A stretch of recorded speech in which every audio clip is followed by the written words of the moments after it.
Le lieu était attirant pour les hommes de l'époque. Il y avait des Homo sapiens et même des populations antérieures à Sapiens. Un endroit passionnant au niveau historique, archéologique et géologique.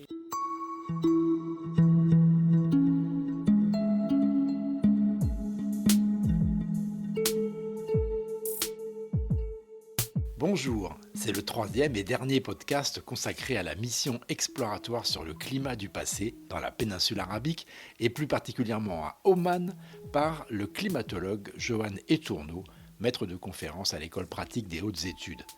On a vu qu'il y a quelques milliers d'années, ces régions aujourd'hui en majeure partie désertiques abritaient des lacs, de la végétation, une faune, des écosystèmes bien différents. Il s'agit donc de comprendre comment une telle transformation a pu se dérouler naturellement sans l'impact de l'homme. Comment, pourquoi ces régions ont-elles ainsi évolué, depuis combien de temps ? L'équipe cherche à mettre en évidence des traces laissées par les organismes qui vivaient à cette époque. On retrouve ces traces par exemple au fond des lacs, aujourd'hui asséchés. Elle cherche aussi à reconstruire l'environnement, les conditions climatiques du passé en prélevant et analysant les particules de poussière emportées aujourd'hui par les vents et en les comparant avec celles qui se sont déposées au fil des millénaires tout au fond de la mer d'Arabie.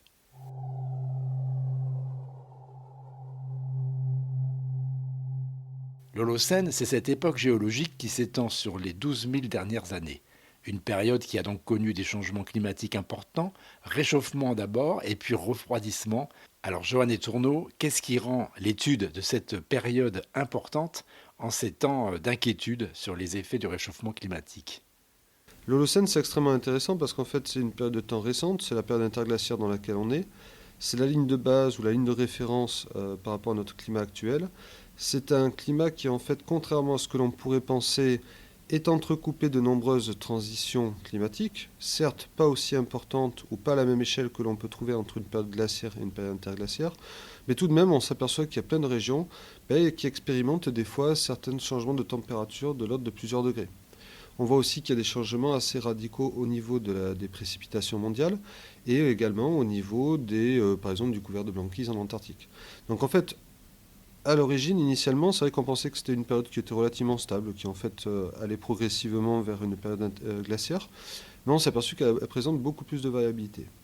Et c'est surtout qu'elle présente des caractéristiques, notamment d'un point de vue astronomique, c'est-à-dire par rapport à la distance ou l'axe de rotation ou l'inclinaison de la Terre par rapport au Soleil, qui sont assez proches finalement de celles que l'on a aujourd'hui. Pour autant, on s'aperçoit qu'on a de la variabilité climatique, et c'est là où on cherche à comprendre pourquoi. Alors on sait qu'il y a eu une période de réchauffement, puis une période de refroidissement, avec donc des impacts importants sur la faune, la flore, les populations humaines. Mais on ne sait pas exactement pourquoi, on ne connaît pas les raisons de ces changements, c'est ça ? Alors non, on ne connaît pas toutes les raisons aujourd'hui. On sait qu'on a des tendances qui sont probablement donc liées à l'insolation, donc la quantité d'énergie reçue par le Soleil sur la Terre.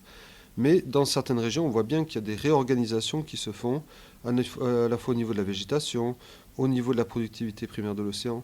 Et si on est là aujourd'hui finalement dans la région d'Oman, c'est parce que l'on sait qu'on a eu, à la fin de la dernière période glaciaire, donc sur la première moitié de l'Holocène, on a eu clairement une zone humide, avec des lacs, avec un écosystème. Et en fait, aujourd'hui, on est dans une zone complètement aride, donc qui est à l'opposé de celle qu'on a vue sur la première moitié de l'Holocène, alors qu'on est dans la même période interglaciaire.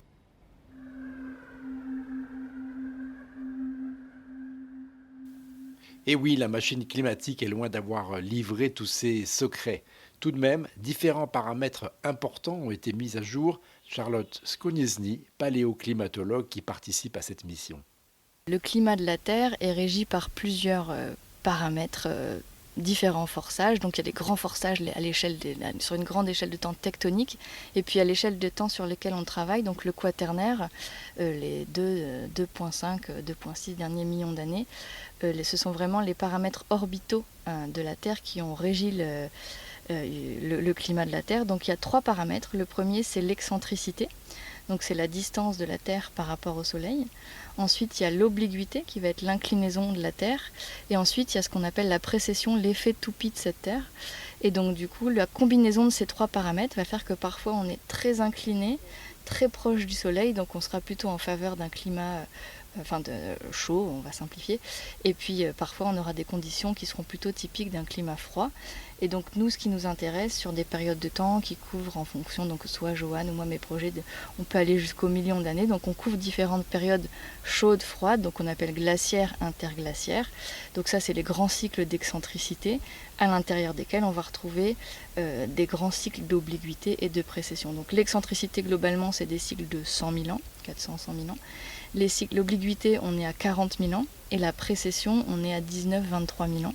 Donc en fonction des périodes de temps, on peut avoir une forte excentricité, petite précession et donc des combinaisons qui font qu'on a différents climats sur la Terre. Et l'intérêt pour nous, au-delà de reconstruire le passé, c'est d'essayer de s'approcher de conditions dans le passé, soit complètement différentes ou très proches de ce qui est à venir ou de l'actuel, donc des analogues, pour un peu voir comment l'environnement, le climat répond lorsqu'on n'a pas d'activité anthropique qui induit des changements climatiques.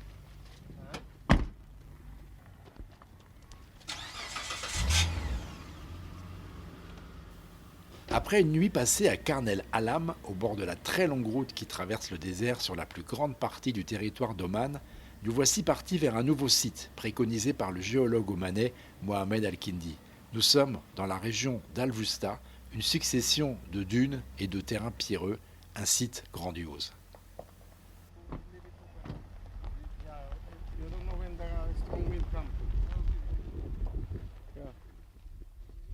Alors, c'est un ancien dépôt de lac également. Du moins, c'est ce qu'on va essayer de trouver parce qu'il semblerait qu'il y ait des dépôts carbonatés probablement du Crétacé. On vient à l'instant de trouver un morceau de corail donc, qui date de cette époque, environ 60 millions d'années.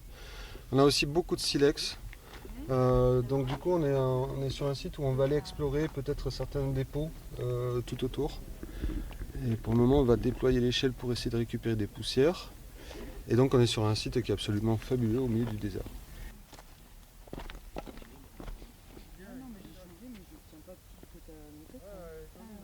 Juste avant d'arriver ici, on a passé basiquement des dunes de sable. Et ensuite, on est arrivé sur cette sorte de parterre, alors qui est quand même très fin, parce qu'on voit bien que quand on roule, en fait, on laisse des traces directement dans le sable. Donc une couche très fine de silex, et puis par moments des dépôts un peu plus blanchâtres, qui sont probablement des dépôts carbonatés. Et autour de cette zone, donc qui fait une espèce d'un peu de vallée, c'est comme une sorte de lac asséché, on va aller se balader parce qu'il y a quand même des zones où on semblerait qu'il y ait peut-être des affleurements un peu plus horizontaux, et probablement qui pourraient être possiblement associés à un lac. On voit aussi de la végétation dans cette zone, c'est que probablement il y a de l'eau en profondeur. Nous marchons dans ce vaste paysage. Le sol est étrange, recouvert d'une sorte de croûte assez fragile qui se casse sous nos pas. L'équipe creuse différents trous dans le sable et constate que rapidement, de l'eau apparaît, à 80 cm, de l'eau qui s'avère être salée. La récolte d'échantillons peut commencer. Donc là, on a une alternance de sable, avec parfois des niveaux en argile qui sont un petit peu plus élevés.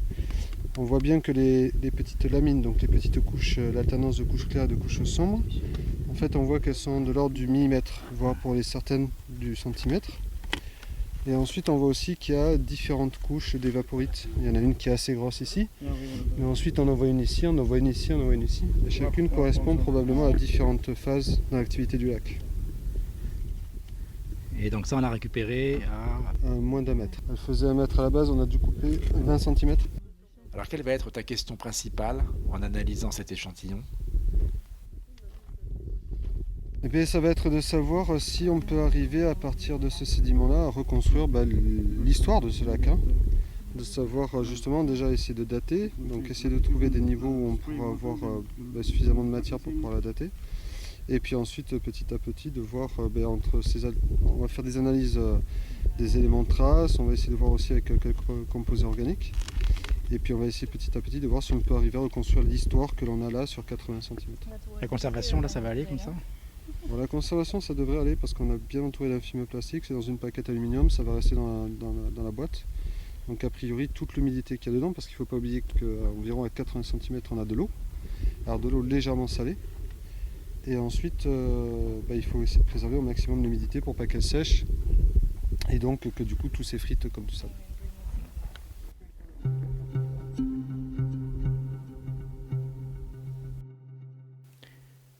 Une fois les échantillons prélevés, nous repartons et nous dirigeons vers le sud.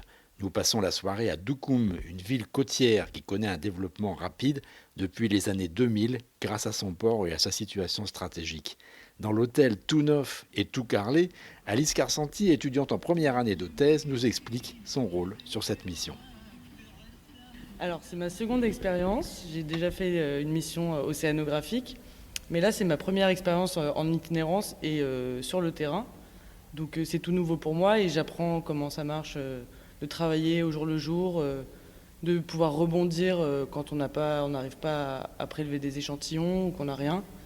Et donc, j'apprends à persévérer, on persévère, comme on a pu le faire aujourd'hui. Et du coup, je trouve ça très intéressant de voir qu'il ne faut pas baisser les bras et qu'on finit toujours par avoir des échantillons. Et du coup, c'est assez fascinant, même des échantillons qu'on peut prélever, on trouve des trucs super comme aujourd'hui. On va pouvoir découvrir plein de choses, j'espère. Tu peux nous dire qu'est-ce que tu fais exactement? Donc, quel est ton rôle sur ces expériences, sur ces échantillonnages? Donc là, sur la mission, moi, je suis avec mon encadrante Charlotte. Donc pour notre partie, on essaye de collecter des poussières pour essayer de comprendre un peu la dynamique actuelle des vents et quelles poussières peuvent être apportées en mer d'Arabie. Et de manière générale, j'assiste la mission, j'assiste Charlotte et Johan sur le travail. Je prends notamment plein de notes pendant les collectes parce que y a beaucoup de mouvements, on a besoin de tous mettre un peu la main à la pâte. Donc moi, je note surtout tous les échantillons, tout ce qu'on fait, je prends des notes, puisqu'après, on a tendance à oublier, on change de site en site jour après jour. Donc je prends des photos et j'archive un peu tout ce qu'on fait pour avoir une trace quand on sera en labo et pouvoir retrouver un peu les notes, tout ce qu'on a vu en direct.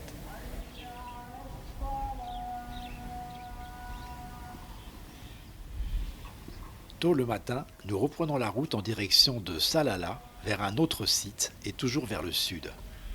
De nouveau, c'est la traversée de longues étendues, complètement désertiques, une route au milieu du désert, au milieu de nulle part, une route totalement rectiligne. Route que nous finissons par quitter pour emprunter une piste qui disparaît soudainement. Il faut maintenant avancer en évitant les pierres trop grosses et les dénivelés trop importants, s'ensabler parfois. Nous croisons quelques dromadaires pour lesquels le petit convoi semble être une attraction. Après quelques heures, nous arrivons sur le site du Paléolac. Il est temps d'installer le campement dans un décor somptueux. Mohamed Al-Kindi. Il y a des grandes vallées ici qui voyaient l'eau s'écouler des terres et des montagnes éloignées. De la boue et des graviers s'y sont accumulés sur des milliers d'années, surtout par les eaux pluviales et les événements climatiques qui se sont déroulés dans le passé. Là, sous nos pieds, cela pourrait être d'anciens écoulements vers le lit de la rivière à l'époque, ou un ancien lac. Bien sûr, ici, on devrait trouver des fossiles. Par ici, on peut aussi trouver des outils du paléolithique ou du néolithique.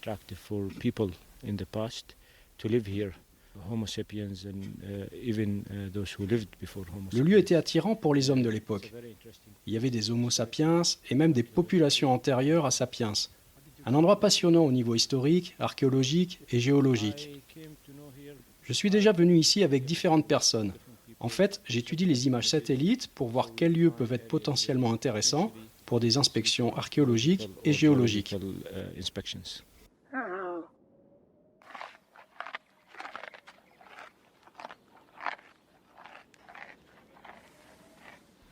Pour vous décrire un peu, on est en plein milieu d'un ancien lac, donc un paléolac, entouré de falaises beaucoup plus anciennes, du Crétacé, donc une période beaucoup plus ancienne, au milieu de nulle part, avec quelques petites dunes de sable, des dromadaires qui nous entourent, donc une ambiance vraiment désertique, ce qu'on était venu chercher, donc c'est parfait et très féerique, il faut le dire. Et en marchant très peu, vous avez déjà trouvé un outil? Oui, on a marché un peu, on s'est mis sur une des différentes couches. Donc le paléolac, on a l'impression de retrouver différentes couches sédimentaires. Et visiblement, rien que sur la première, en marchant, on a retrouvé un petit outil, une petite taillée qui semblerait, selon notre guide local, accompagnant local, être un outil néolithique. Voilà, Assez émouvant. Donc oui, très très émouvant, juste marcher et trouver ça. Donc ouais, lui avait déjà repéré des choses, mais là vraiment, juste en prospectant, en arrivant à la tombée de la nuit, on a déjà retrouvé des choses. Donc c'est... Comment ça se passe cette mission pour toi jusqu'à présent? Alors on va dire que humainement c'est idéal, dans le sens où on a un groupe de 4, on est très complémentaires et ça avance très bien, l'ambiance est vraiment très sympa. Ensuite, scientifiquement, bien, du coup, on trouve, c'est de l'exploration, donc on trouve des choses intéressantes. Moi, par rapport à ma spécialité qui est de chercher des poussières désertiques, donc des petites particules minérales émises par les vents dans l'atmosphère, donc on est venu ici pour essayer de les capturer, puisque ces particules vont se diriger ensuite vers la mer d'Arabie et on s'intéresse à leur dépôt dans la mer d'Arabie. Donc on est venu essayer de les collecter et bon, pour l'instant la saison n'est pas idéale, le contexte sanitaire a fait qu'on n'a pas pu venir dans la saison idéale. On a quelques particules mais on n'est pas encore au top du top, mais voilà, pour ma spécialité on n'est pas encore parfaitement dans ce qu'on aimerait. Par contre du coup on prélève des sols à chaque fois, que ces sols vont ensuite être émis à leur tour dans l'atmosphère, donc c'est pas exactement ce qu'on appellera ensuite un aérosol, mais ce sera un premier pas et puis on espère mettre en place une collaboration avec le chercheur local pour essayer de laisser ce fameux collecteur de poussière 1 année, 2 années, on va voir, on est en cours de réflexion pour voir et faire des collectes qui dureraient plus longtemps. Là on fait des collectes d'environ 4 heures, 3-4 heures, on a des choses mais probablement pas assez pour faire des analyses, toutes les analyses qu'on aimerait. Work in progress, on va voir ce qu'on peut obtenir. Pour que l'on comprenne bien, en quoi tes recherches ici sont-elles complémentaires de celles de Johan? Alors moi donc je travaille sur la fraction détritique, donc inorganique, et Johan travaille sur la fraction organique.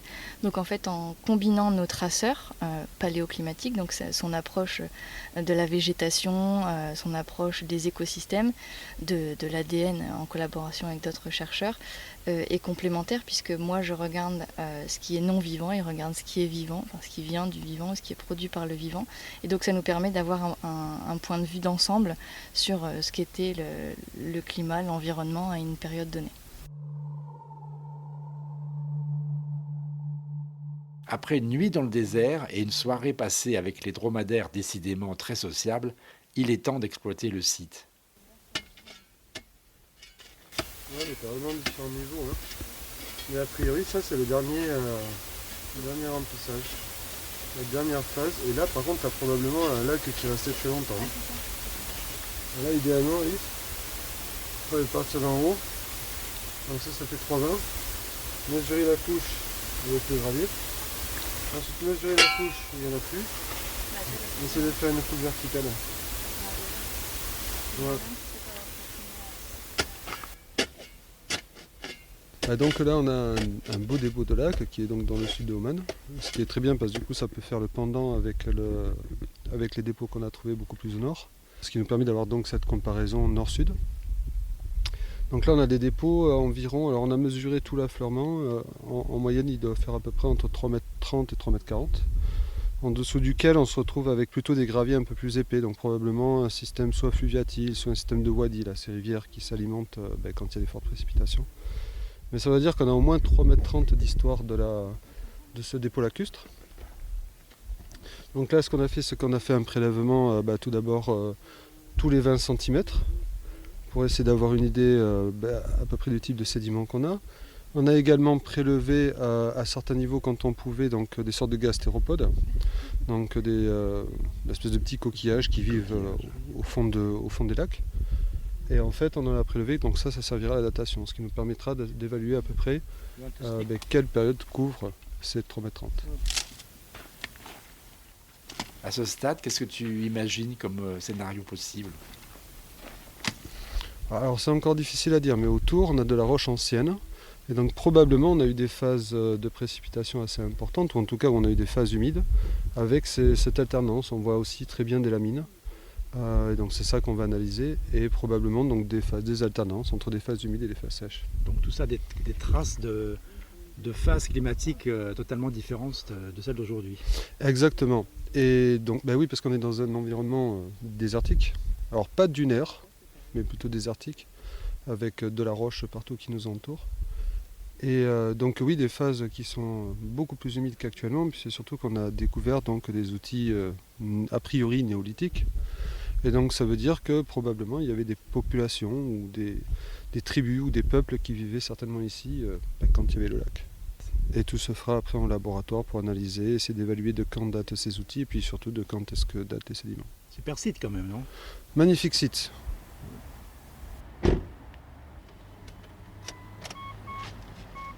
Il est temps pour moi de quitter la mission après une semaine de tribulation du nord au sud du pays, des déserts de dunes aux déserts pierreux, en passant par les grottes profondes, de la capitale Mascate à Salalah, la ville du sud, en passant par des villages ou des relais de ravitaillement. La mission va se poursuivre encore quelques jours, mais on peut déjà en tirer un premier bilan. Le regard qu'on porte, c'est qu'on a identifié au moins deux très beaux sites de dépôts lacustres, plus quelques grottes, dont une tout au sud qui est aussi très prometteuse. Il y a beaucoup de choses à explorer, on voit bien qu'il y a d'autres dépôts qui n'ont pas encore été exploités. On voit bien le potentiel de différents sites avec des dépôts qui s'accumulent sur des grosses épaisseurs. Donc visiblement quelque chose qui peut nous apporter des informations majeures. Et clairement, il y a du travail. Il reste donc beaucoup de choses à faire. En premier lieu, analyser tous ces échantillons prélevés, les faire parler, regarder de près les images des drones également. Et si tout cela est concluant, probablement revenir avec des moyens plus importants pour creuser plus loin, analyser les sols plus en profondeur, mettre en évidence les traces des paysages qui existaient ici il y a quelques milliers d'années. Nombreux lacs, végétation, écosystèmes bien différents des déserts d'aujourd'hui. Et ainsi se termine cette série consacrée à cette mission exploratoire sur le climat du passé en péninsule arabique. Grand merci à toute l'équipe de cette mission, Johanne Tourneau, Charlotte Skonieczny, Mohamed Al-Kindi et ses équipes, Alice Carsanti, et grand merci à Edith de Pontbriand de l'École pratique des hautes études. À bientôt pour d'autres podcasts de l'École pratique des hautes études.